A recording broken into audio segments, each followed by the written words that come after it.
ভর্তা ভাতে বাঙালি। একটা ভালো ভর্তা আর সাদা ভাত হলেই এক বেলার খাবারে বাঙালি আর কিছু লাগে না। তো আজকে আমি তোমাদের সাথে ধনিয়া পাতার ভর্তার রেসিপিটা শেয়ার করব। হাই গাইস, আসসালামু আলাইকুম, welcome back to my channel. কেমন আছো তোমরা সবাই? আশা করছি ভালো আছো। আল্লাহর রহমতে আমি অনেক ভালো আছি। তো গাইস, আজকে আমি তৈরি করে দেখাবো ধনিয়া পাতার ভর্তা।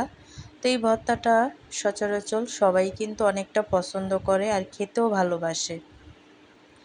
আর যেহেতু শীতের মৌসুম, আর এই শীতের মৌসুমে কিন্তু বাঙালি এই ভর্তাটা অবশ্যই খাবে।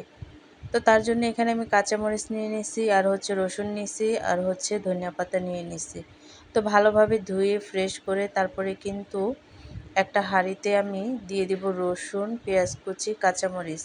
তো এই তিনটি উপকরণ একসাথে হালকা আঁচে আমি ভেজে নেব।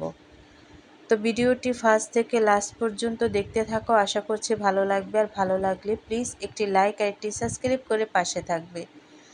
তো কাঁচামরিচ এবং পেঁয়াজ কুচি আর রসুন ভাজা হয়ে গেলে এখানে আমি অ্যাড করে দেব ধনিয়া পাতা। আর তারপরে কিন্তু এখানে আমি অ্যাড করে দিছি স্বাদ মতো লবণ। আর লবণটা দিলে কিন্তু ধনিয়া পাতার গায়ে যদি পানি থাকে, বাড়তি পানিটা কিন্তু বের হয়ে আসে। তো দেখো, তারপরে কিন্তু অনবরত নেড়ে চেড়ে তারপরে এই ধনিয়া পাতা আর কাঁচামরিচ সবগুলো উপকরণ একসাথে ভেজে নেব।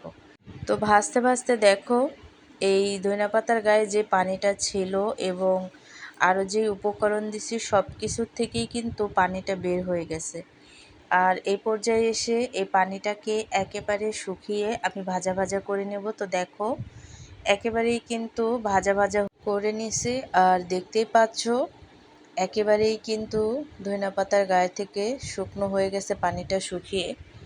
তো এখন আমি ভর্তাটা করে নেব। ঠান্ডা হওয়ার পরে কিন্তু আমি শিলপাটায় ভর্তাটা করে নেব। তোমরা চাইলে ব্লেন্ডারেও করতে পারো।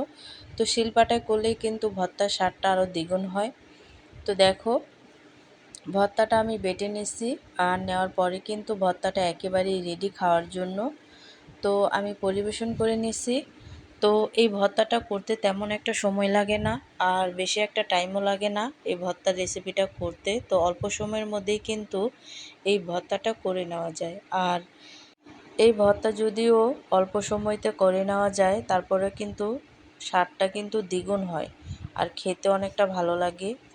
আর এই শীতের মৌসুমে কিন্তু দুপুরে এই এমন গরম গরম ভর্তা হলে ভাত খাওয়া যায়।